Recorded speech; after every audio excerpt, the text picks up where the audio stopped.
began his duties as our superintendent of Manhattan-Ogden schools on the 1st of July last year. Prior to coming to USD 383, Dr. Wade was superintendent in Marshalltown, Iowa for 8 years, and then in Weld County, Colorado for 8 years as well. He has also been an assistant superintendent, principal, and director of instructions and special services along the way.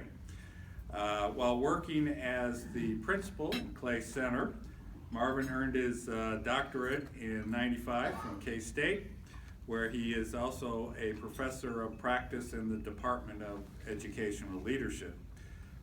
Since arriving in Manhattan, Dr. Wade has presented at the annual Kansas Association of School Boards and Career and Technical Education Conferences. Dr. Wade serves on a number of local committees, notably the Early Learning Community Task Force, the Community Liaison Group for the National Bio and Ag Defense Facility, as we all know as NBAF, and among many other things such as the Beach Museum Art Advisory Council and the Manhattan Chamber of Commerce Board. So would you please welcome our superintendent, Dr. Wade.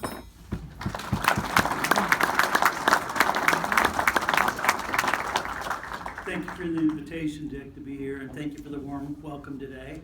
Dick did invite me to speak about myself, a little bit about the district, and then allow some time at the end for questions. So I want to honor that time. So if you'll let me know, there's no clock, I noticed that already. So if you'll let me know when there's about when there's 10 minutes left, that'd help, because I know all of you are busy, and I also know what happens when it gets close to 1, people start filtering out. And also I am more than willing to stay around afterward for additional time if anybody has anything else you want to go over in more detail. One of the main questions I get asked since I've moved here is, why come to Manhattan? Why come back to Kansas? I was here in Kansas before, went to Colorado, as Dick said, went to Iowa, and now returning back to Kansas. And there's a lot of reasons, but one of them being family. My wife and I met when we were in Salina, working in the school system. We got married in Clay Center, which is nearby. After getting my doctorate, about 95, we had family in the area up until then. Our families just kind of moved around the country, left to Colorado, and didn't know if we'd ever be back to Kansas. But then 2 years ago, my wife had 2 sisters that moved from other parts of the country to Topeka, and it would have been about December of 2015, got a call from them saying, we're closer to Iowa now, but it's still, you being in Iowa, with family being in Kansas and Colorado, it's still a long drive. We don't get to see as much at Christmas, Thanksgiving, all those things. So, they said, there's an opening in Manhattan. And I was like, okay, this is working out good, because 383, USD 383 has a great reputation. I hope everybody knows that. But it's been that way for years and years, that it's a quality school district, good people, great community support, lots of partnerships. And something that's very important to me is I always want to focus on continuous improvement and using metrics and being able to show we're making a difference. And in order to do that, you've got to be in a place that people want to be. There's a lot of education openings around the country that aren't being filled. They're in places people don't want to be. It's difficult to be in those places. If a person's fortunate enough to hire somebody good, you want to get the most out of them you can for the time you've got them before somebody steals them away. I mean, you guys deal with that in business too. We all see that. But Manhattan and USD 383 are a place that people want to be. It's a good reputation, so we can have high expectations and hold people accountable, knowing that they want to be here.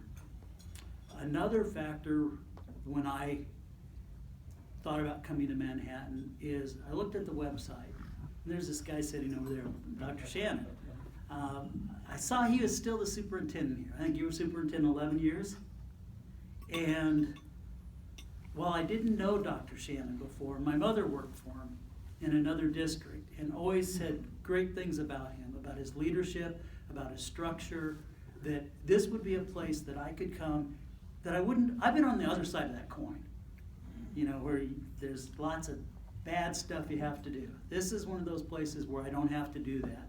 So knowing that I'm following Dr. Shannon was another big piece of the puzzle about why I would want to come back to Manhattan.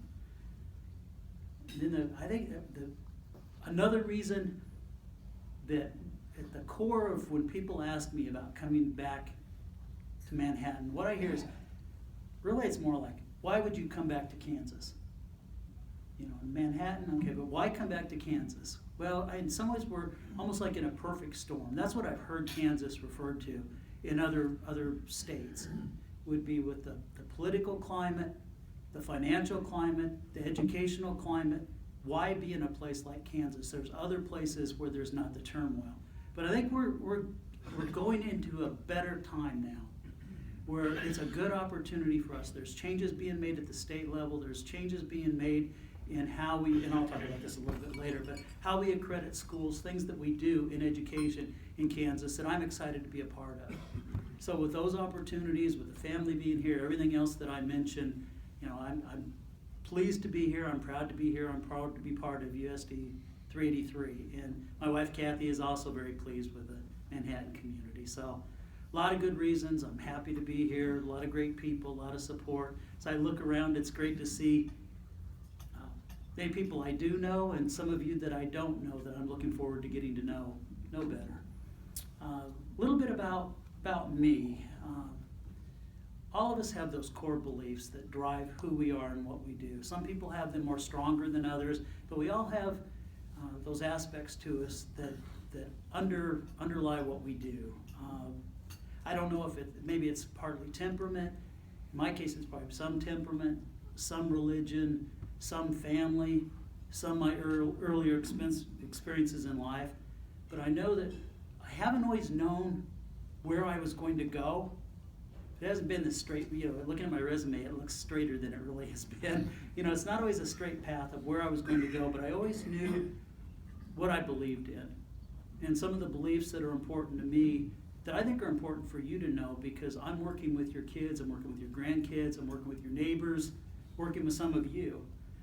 The beliefs that I'm confident you'll see day in and day out from me play out would be honesty, compassion, and I did make a list of these because I want to make sure I covered them all. Honesty, compassion, transparency. I'm practical, courageous. I'm focused. I am accountable for what I do. I accept responsibility for the decisions I make, the role I play in the community, in the school district. I'm humble. This has kind of gone by the wayside anymore, but I practice the golden rule. I do believe in treating other people the way I want to be treated. And I do think there's something, you know, whether it's karma or whatever, that comes back to those people that do not treat people according to, I know the four-way test. Okay, that's an important part of my life, whether or not I say it's the four-way test. And then it's important to me to live in accordance with these beliefs. I don't have trouble sleeping at night. I think if I would have trouble, I would know that it was because I was doing something that wasn't consistent with what I believe in. So that's a real important part of me, is those living in consistency with those beliefs.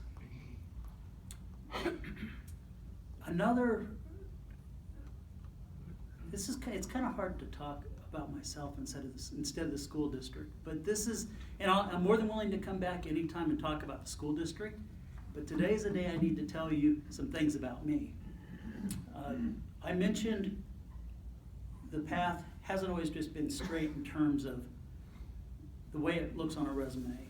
There is almost like an alternative resume for me. And everybody's got their stories. Mine is not one of these horrible, awful stories of rags to riches or any of that. But at the same time, I didn't always know I was going to be an educator. I went through just things like I delivered furniture, I worked in construction, I worked at Collingwood Grain, I drove a truck for a dairy, I worked in the oil fields in Nebraska. And those experiences, I've been working since I was in 8th grade, and I know those experiences make a difference in how I view the families and the students and the people I work with. that it's not just me, and I'm proud of my education, I'm proud of the things I've done in education, but I know that there's aspects of my life that make a difference, that help me relate with the families and the students and some of the things they deal with. In fact, one of the biggest lessons I learned was get an education. I was working in the oil field, early 20s, and I broke my leg and decided I won't be able to do this when I'm 50. There was just no way. A lot of the work I'd done was always physical work. I knew I couldn't continue to do that. Go back to school, get an education, especially when I thought, the reason I got the job was because the guy before me broke his arm. This is not the kind of job I want to do the rest of my life. So I went back to school, and then, here it is, 40 years later or whatever, and I'm in Manhattan and very happy for it. But some of the things that I appreciate more than some, and a lot of you have similar stories, but some of the people I meet in education who followed, they knew what they were going to be. They were going to be a teacher or whatever. They went down that path. That's the only experience they've had. They haven't had outside jobs. Sometimes they don't appreciate things like having insurance, being able to have a sick day, have personal days, to be able to use a copier. That, I don't know why they came to mind, but I mean, there's just a lot of those kind of things that they maybe take for granted. And again, I made a list of some of the life lessons that I've picked up that I know influence the decisions I make as a leader in the school district. Showing up ready to work really is a big deal in any job. And these are kind of old school things, but I believe in them. Do your best and pay attention to details. That advancement is linked to acceptance of responsibility. Too many people shirk responsibility, and if they're working for me, that's not a sign of somebody I want to put trust in or keep around. Results count for more than intentions or explanations. Okay, show it, do it. Trust people, but not blindly. Be respectful of others and yourself or myself.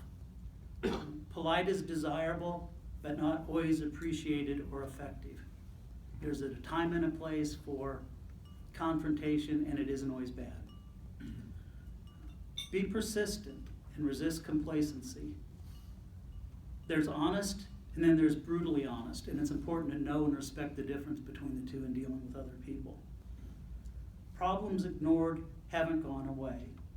And it's all right to need help from others. That last one, needing help from others, is probably, now I'm 60 years old now, and I'm finally, coming more to grips with that. But it's still a challenge at times. But those are some of the life lessons that influence me in the decisions I make and what I expect from the people I work with. So as we go into dealings together, just please keep those in mind, and I'll do the same. Now, going back, doing okay on time? Okay, good. Now I want to go back to the education piece and some of those same kind of underpinnings in the area of education for me. A foundational belief for me is we really do, in anything we do, we really need to have high and clearly stated expectations. Sometimes people don't know what they're supposed to do, and we do all need guidance. And we need those expectations in education for the staff and the students and the families, academically and behaviorally both. We have to help them learn, but we also have to have expectations and really like rewards and consequences to help mold and shape people. I know there's some educators in the room. You'll recognize the influence of professional learning communities. It's almost like the four-way test, only for education, that guides a lot of how I look at things. And it's, what do we want students to know and be able to do? I mean, we can apply these to staff as well, but what do we want them to know and be able to do? How do we know that they know it and can do it? What are we going to do if they don't know it or can't do it? And then finally, what are we going to do if they already know it? If they can already do it, what are we going to do for those students and those staff? Because to give them the same that they already know is not going to be an efficient and effective way to educate them. I also believe in the importance of the instructional core, right? I should say that slower. The instructional core, okay? It's, so many times in education now, there's an expectation we're going to be all things to all people. We transport them, we feed them, we provide them counseling, we send backpacks home with food on the weekend. I don't begrudge any of that. There's people that need that. And the people that really need it, we need to provide those things for them. But we can't forget that the true purpose of education is to educate. It's to teach students. It's to help prepare them to be successful, lifelong learners, earners, and citizens. Those other things, sometimes we can't allow them to become distractors or get in the way of what we're doing. So to me, there's that instructional core, that classroom environment that's the most critical thing that we do in education. That it's the place where you have challenging curriculum, you've got quality teachers, and you've got engaged students that are learning. And they're learning the things that they're going to need in the school, but also out in life. And that's the place that we really have to focus on. That we have to make sure that what we're doing there is going to give us the results that we want, and to provide the support and the encouragement and the structure that's necessary for that to occur in those classrooms. Again, it's the curriculum, it's the instruction, it's the engaged students. It's not bored students that they're not causing trouble, but they're also not learning. We have to get them engaged, involved. And I don't mean entertained. It's not the same as a video game. Okay, it's having them learn and understand the meaning of what they're doing. So when I walk through, this might give a different perspective. When I walk through the schools, the kind of things that I look for is it clean? Is it safe? Is it welcoming and inviting? Is there structure? Are the students and the staff engaged in the learning? And if I walk up to students, can they tell me what they're doing and why they're doing it and why it's important for them? Those are the pillars that I go by when I walk through the classrooms, walk through the schools to see what's going on. And I think if any of us that do that, when you go into schools, you can get a sense pretty quickly. Really all of our schools in Manhattan, Ogden are different, but I'm proud of all of them. When you walk in, they are safe, they are inviting, our students are learning, they're engaged. It doesn't always look the same, but it's something that I take pride in seeing.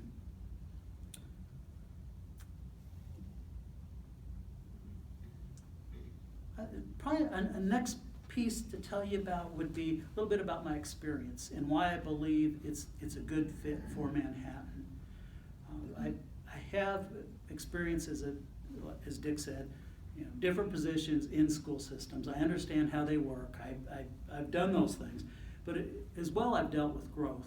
When I was in Colorado, it was a school district that was experiencing growth. We're experiencing manageable growth here in Manhattan, but it's still growth nonetheless. We've got pockets of where growth is more than others. We're doing a study now looking at those things. And I've dealt with growth. I've dealt with developers, with enrollment projections, those things. So I have experience in that area.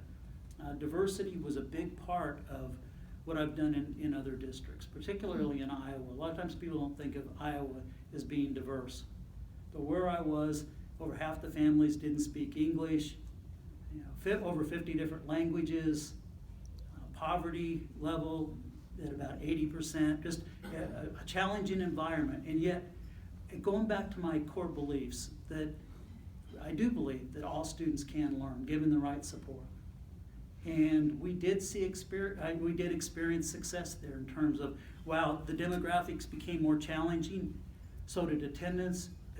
Those rates went up for attendance, achievement, graduation, and discipline problems went down significantly. And I know I've got the job, okay? I feel good about that. But I want you to know some of the things that I can contribute to the job, to the district and the job, is having the experience with those kind of demographics and the diversity. Manhattan is not there. Okay, we're not in a place where we have those kind of demographics. But there is a shift in terms of poverty, in terms of languages being spoken, in terms of minorities. And the things I dealt with in that community in Iowa, we were reactive to what was occurring. And there was disruption. There were challenges. People felt threatened by what was occurring in the community. And I want us to be able to be proactive here to avoid those kind of sentiments. For us to feel comfortable that no matter where the kids come from, who they are, what languages they speak, that they can succeed, and that they can succeed without hampering the learning of other students. That's a big part for me, is I want to see a year's gain in a year's time for all of our students. But if they're behind, I want to see more than a year's gain, because we have to play catch up with them. So if you've got a high achieving student, they need to stay a high achieving student. If they're a lower achieving student, then we've got to find ways to utilize our resources to help those students. And we're working on that. I have experience with partnerships. And that's another one I didn't mention earlier, but just the opportunities to work with Kansas State, with Fort Riley, with the business community, with a lot of different individuals and groups in our community is important to me to help leverage some of the opportunities that we have as a school district. Had experience with that, particularly in the area of Business Education Alliance, and we're already doing some things in that area here. So I'm really excited about the opportunities that come with that. I mentioned continuous improvement before, strategic planning. I've been involved with strategic planning in both districts. I was a superintendent prior. We're undergoing something right now. You know, I would say there's this, remember, I think it's the motto or slogan of Rotary about service above self. That just came to my mind as far as an aspect of what I want to do here and be a part of here. And that's the service above self. That's us all working together to be a better school district, a better community, and to create a plan to be able to do that. I said just a minute ago about I've been involved in strategic planning. We're not planning an actual full-blown strategic plan where we go through strengths, weaknesses, opportunities, threats, redo a vision, redo a mission, all of that. That I don't feel like that's necessary within our school district at this point in time. But something we do need to react to, respond to, prepare for are the changes at the state and federal level that are occurring. And again, this is one of the exciting pieces for me about coming to Manhattan and Kansas right now, is there's new federal law that No Child Left Behind is gone. Every Student Succeeds Act replaces that. There's a whole slew of things that go along with that. The federal level, it flows down through the states, flows down through the school districts. At the state level, we've got Kansans Can. You've probably heard about that. But it's getting away from how do our kids do on this test one time a year and then judging the schools by that, to looking at the success being gauged by how many of our students leave our system able to go out and succeed without needing remediation. Whether it's college classes, getting credentials for the workplace, going in the military, how many of them can go on and do that and succeed without needing remedial classes at college, additional training by the employers? That's something that's huge for all of us. It's a different mindset about how we're going to measure that. But it's important that we do it, because that's one of the things that we need to be globally competitive. Another area, accreditation's changed from what it was, 25 years ago, 27, whenever it was I left Kansas. Quality performance accreditation was coming in, and it was the accreditation of each school. Now it's changing. It's become KESA, it's Kansas Educational Systems Accreditation. QPA is going away.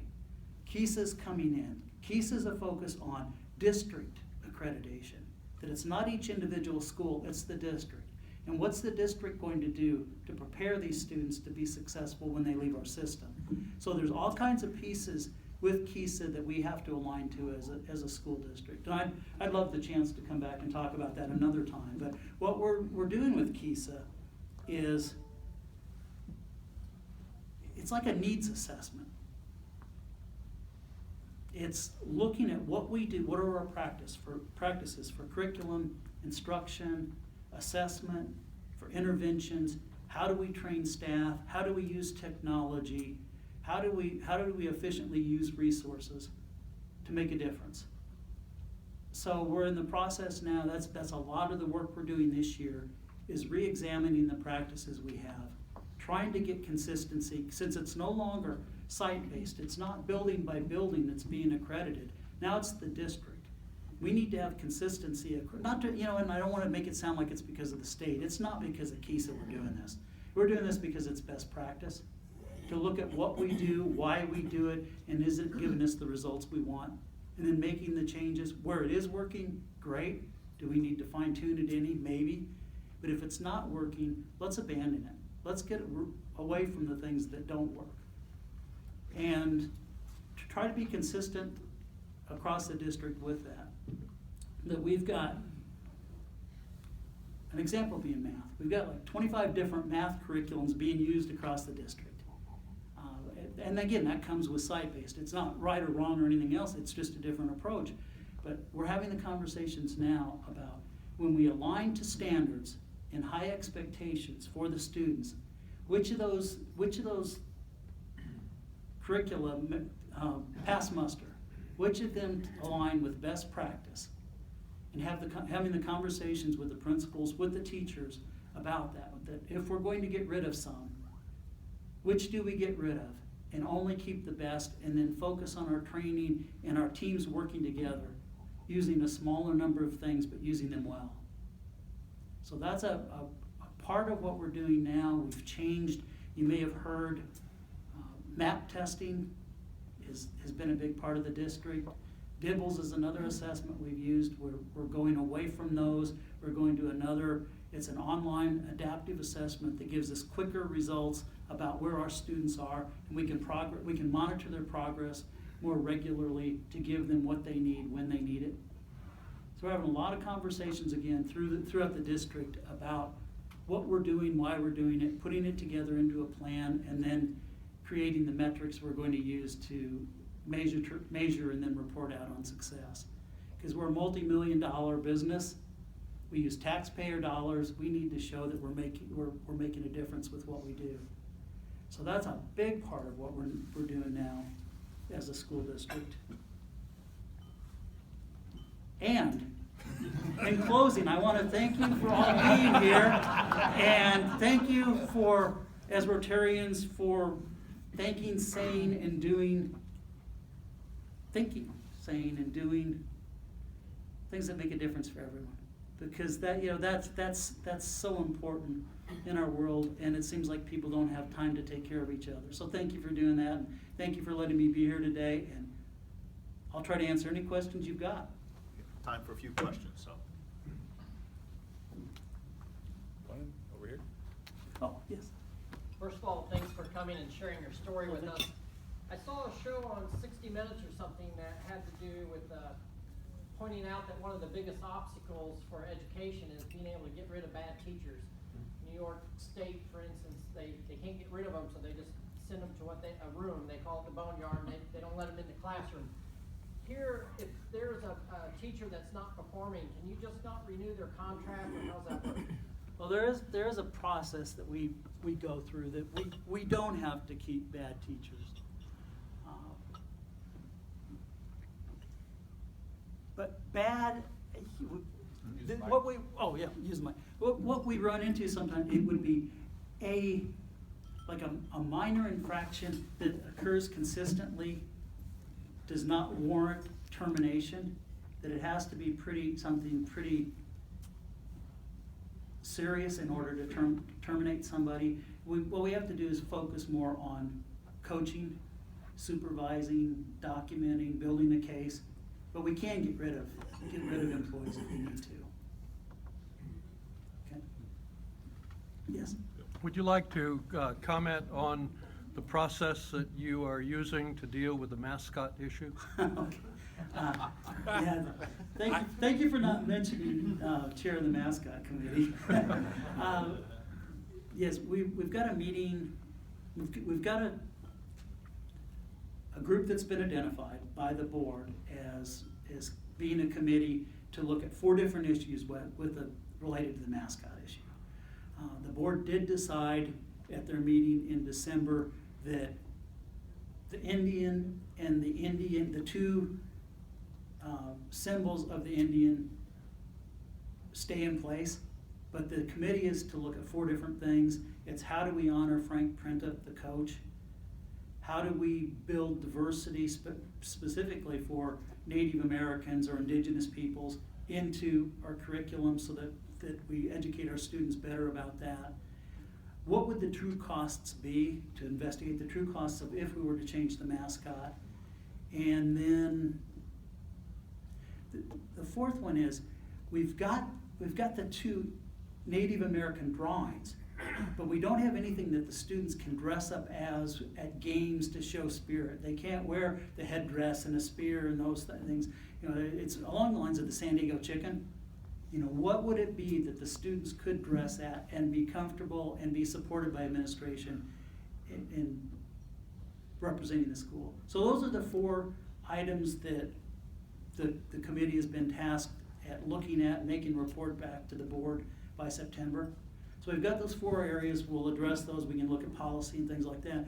But the first meeting is going to be March 29th, and it is an open meeting. We'll have it in the boardroom.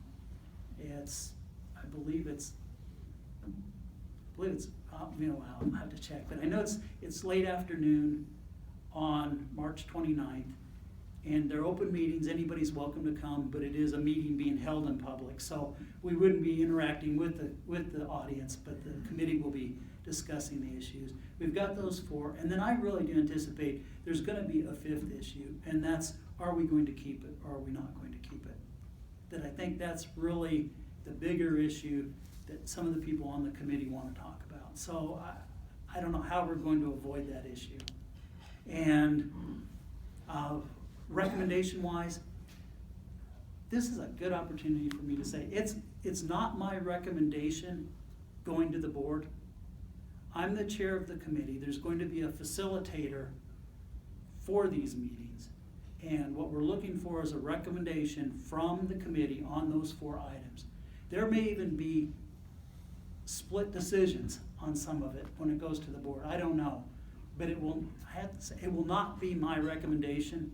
The board wants my recommendation. I could give it to them today. Okay, this is the committee that's going to be working on this piece. So that's where we're at with it. Is I know what the issues are. I know who the people are. I know when our first meeting is. And beyond that, I just know we've got a September deadline, and I hope to have this done before summer, really. Once we get started, to get in and get it done. Okay, thank you. Yes? Since I was teaching high school in the 60s, there's been a huge change in technology, in teaching, and social media. Has that been a positive or negative for Yes. teaching? Yes. It's been a positive and a negative. Technology is great when used appropriately. We know that. It's great when it's used appropriately, but we need to make sure that it's enhancing the learning. When I go in the classroom, are they using the technology to help the kids learn what they really need to learn and be able to apply it, help them be engaged? Or is it another tool for babysitting that may be misused by those students in that environment? That I've seen it run the gamut of both ways. But it is part of our world now. We talk about it as it's like a utility. You know, you've got water, you've got electricity, you've got technology. And we've been, part of the needs assessment we've been doing is looking at the technology needs. And my vision would be for us to go a direction of like one-to-one mobile devices for our students. But it may be, and this is just me talking, but at the elementary levels, those would be more classroom devices. Maybe at the middle school, it's one-to-one laptops or Chromebooks or iPads that the students check out and return at the end of the day, and then at the high school, the kids take them with them. But that it would enhance the learning because we would use partly online curriculum, online assessments, and I've had some experience with trying to promote 24/7 learning. It's like anywhere, anytime, any pace that the students can do the work, they can submit the work, and still have to come to school. You know, sometimes we hear about flipped classrooms where the teacher video, and we had a meeting about this yesterday, as a matter of fact, of a teacher being able to, they videotape themselves with the lecture they're giving and any of the materials they're using. The students watch that before coming to class, and when they come to class, they discuss and they debate what it is that was in the lesson. As opposed to you get the lesson from me and then have to go figure it out later. This is the place where we have those serious conversations about what does this mean. So there's real potential there. We just want to make sure that it's not abused and that we don't rob from that core classroom that I talked about earlier in order to fund devices for kids that may not use them appropriately. The worst thing I can think of, well, not the worst, but something horrible would be to see these devices that we hand out to kids, and when they come off warranty, they don't even look like they've been used. I want them to just be beat to heck because they used them appropriately. Thank you, Dr. Wade. And I'm sure welcome to stay around some more. Yeah. Thank you very much.